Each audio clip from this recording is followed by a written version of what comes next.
आप देख रहे हैं समाचार एजेंसी ऑफ इंडिया में साइन न्यूज। आपने भगवान कृष्ण अर्थात किशन कन्हैया या कान्हा जी की बाल लीलाएं सुनी होंगी, पर क्या आपको पता है कि गणेश जी भी बाल लीलाओं में कान्हा जी से कम नहीं थे। गणेश जी ने अपनी बाल लीलाओं में हमेशा बाल सुलभ, नटखट और समझदारी की बातें की है। आज हम आपको गणेश जी की समझदारी की कहानी सुनाते हैं। जो आप अपने बच्चे को इस कहानी को सुनाएंगे तो आपके बच्चे आपके लिए आज्ञाकारी बन जाएंगे। अगर आप बुद्धि के दाता भगवान गणेश की आराधना करते हैं और अगर आप एकदंत भगवान गणेश के भक्त हैं तो कमेंट बॉक्स में जय गणेश लिखना न भूलिए।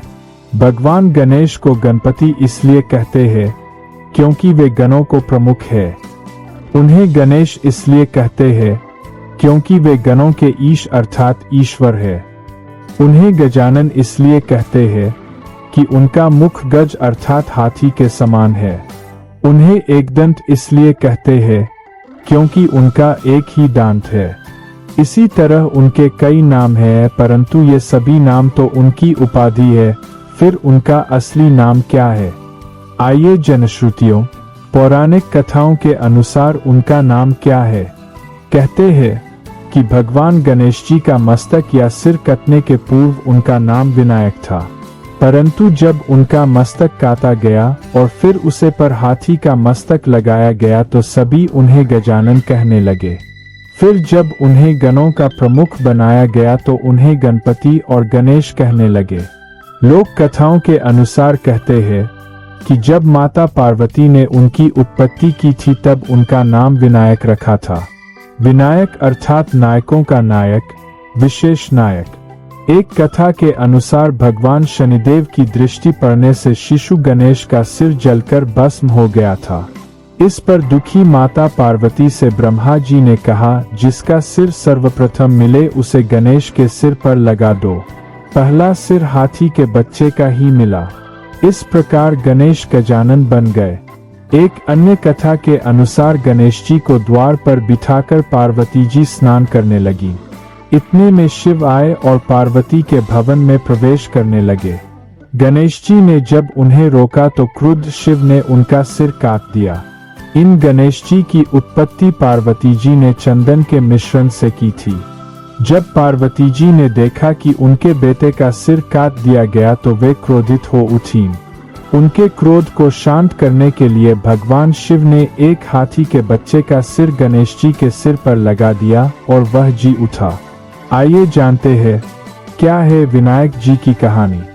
एक समय की बात है, एक ब्राह्मण और उनकी पत्नी थी। उनके पास एक पुत्र था जिनका नाम था। वह छोटा सा बच्चा गणेश जी का बड़ा भक्त था। वह दिन रात गणेश जी की सेवा में लगा रहता था और घर के कामों में कभी भी ध्यान नहीं देता था। इससे उनकी पत्नी बहुत चिंतित हो जाती थी। वह अकेले ही घर का सारा काम करती थी और यह बात उसे बहुत दुखी करती थी। ब्राह्मणी बहुत दिनों तक अपने पति को समझाने की कोशिश करती रही, परंतु उसके पति का मन बदलने का नाम नहीं लेता था। घर में रोज झगड़ा होता था और उनका बेटा उनकी बातों का कभी ध्यान नहीं देता था। एक दिन बेटा बहुत दुखी हो गया और उसने तय किया कि वह गणेश जी से मिलकर ही वापस आएगा। उसने मन में ठान ली कि आज वह गणेश जी के पास जाकर ही घर लौटेगा। वह जोर जोर से जय गणेश बोलते बोलते बहुत दूर एक घने जंगल में चला गया। लड़के को डर भी लगने लगा, लेकिन वह निरंतर जय गणेश बोलता रहा। तभी गणेश जी का सिंहासन झूलने लगा और रिद्धि सिद्धि बोली, महाराज, तुम्हारे प्रेम भक्त ने तुम्हारी पुकार सुन ली है। अब तुम्हें उसकी रक्षा करनी चाहिए। गणेश जी ने फिर अपने सामान्य रूप में आकर ब्राह्मण के पास आए और बोले, वत्स, तुम क्यों रो रहे हो? लड़का ने बताया, मुझे गणेश जी से मिलने का बहुत मन था, लेकिन मैं डर गया हूँ। गणेश जी ने हंसते हुए कहा, तुम्हारा डर कैसे दूर हो सकता है? मैं यहाँ हूँ। युवक ने फिर डर के साथ जय गणेश जी बोलना शुरू किया। तब गणेश जी का सिंहासन हिलने लगा और रिद्धि सिद्धि बोली, महाराज, यह बच्चा सच्चा भक्त है, आपको उसकी रक्षा करनी चाहिए। फिर गणेश जी ब्राह्मण वेश में लड़के के पास आए और बोले, वत्स, घर चला जा। वह युवक बहुत खुश हो गया और घर लौट आया। जब उसने घर की ओर देखा तो उसे चौंकने की बजाय एक दरबार दिखाई दिया। बाहर घोड़ा खड़ा था और अंदर दुल्हन बैठी थी। युवक की मां बोली, तेरे भगवान गणेश जी ने हमारे प्रति बहुत कृपा की है, आज से हम सब गणेश जी की पूजा करेंगे। सब बहुत खुश हुए और ब्राह्मण का बेटा भगवान गणेश की पूजा करने लगा। गणेश जी को खुश देखकर उन्होंने कहा, तुम मुझसे कुछ भी मांगो, मैं तुम्हें सब कुछ दूंगा। युवक ने सोचा और फिर बोला, मुझे तुम्हारा आशीर्वाद और भक्ति चाहिए, कुछ नहीं अधिक। गणेश जी बहुत प्रसन्न हुए और उसका आशीर्वाद दिया। इसके बाद उनका घर में सुख शांति बरसने लगी और उनके बेटे को सब धन धान्य से लाभ हुआ। वही एक अन्य कथा के अनुसार एक दिन की बात है, जब शिव जी के बड़े पुत्र कार्तिकेय जी ने शिव जी से कहा कि मैं सबसे ज्यादा ज्ञानी हूं, पर इतने में ही अचानक गणेश जी चले आते हैं, जिन्हें देख शिव जी मुस्कुराने लगते हैं और कहते हैं कि कार्तिकेय और गणेश को एक परीक्षा देनी होगी।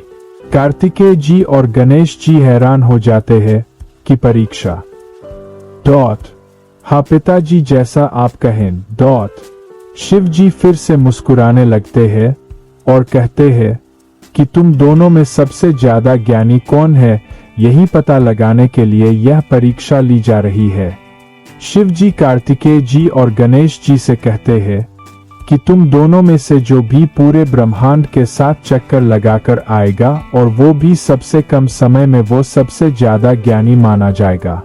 फिर क्या था, कार्तिकेय जी जल्दी से बिना सोच विचार किए पूरे ब्रह्मांड के साथ चक्कर लगाने के लिए निकल पड़ते हैं, पर गणेश जी पहले शिव जी की तरफ देखते हैं और फिर माता पार्वती जी की तरफ देखते हैं। फिर गणेश जी शिव जी और माता पार्वती को प्रणाम कर दोनों के साथ चक्कर लगाना शुरू कर देते हैं। शिव जी ने देखा और वे गणेश जी से बोले कि गणेश, यह तुमने क्या किया है? हमने तुम्हें ब्रह्मांड के साथ चक्कर लगाने के लिए कहा था और तुम हमारे ही साथ चक्कर लगा रहे हो। गणेश जी कहते हैं कि मेरे लिए मेरा पूरा ब्रह्मांड आप दोनों ही है। फिर आप ही तो कहते हैं पिताजी की माता पिता के चरणों में पूरा ब्रह्मांड होता है। देखा आपने, गणेश जी बचपन से ही कितने समझदार थे। इसीलिए तो शिव जी ने गणेश जी को वरदान दिया था कि संसार में कहीं भी कोई भी शुभ कार्य होगा तो सबसे पहले गणेश जी की आरती की जाएगी। अगर आप बुद्धि के दाता भगवान गणेश की आराधना करते हैं और अगर आप एकदम भगवान गणेश के भक्त हैं, तो कमेंट बॉक्स में जय गणेश लिखना न भूलिए। यहाँ बताए गए उपाय, लाभ, सलाह और कथन आदि सिर्फ मान्यता और जानकारियों पर आधारित है। यहाँ यह बताना जरूरी है कि किसी भी मान्यता या जानकारी की समाचार एजेंसी ऑफ इंडिया के द्वारा पुष्टि नहीं की जाती है। यहाँ दी गई जानकारी में निहित जानकारी विभिन्न माध्यमों, ज्योतिषियों, पंचांग, प्रवचनों, मान्यताओं, धर्म ग्रंथों, दंतकथाओं, किंवदंतियों आदि से संग्रहित की गई है। आपसे अनुरोध है कि इस वीडियो या आलेख को अंतिम सत्य अथवा दावा न माने एवं अपने विवेक का उपयोग करें। समाचार एजेंसी ऑफ इंडिया पूरी तरह से अंधविश्वास के खिलाफ है। किसी भी जानकारी या मान्यता को अमल में लाने से पहले संबंधित विशेषज्ञ से सलाह लें।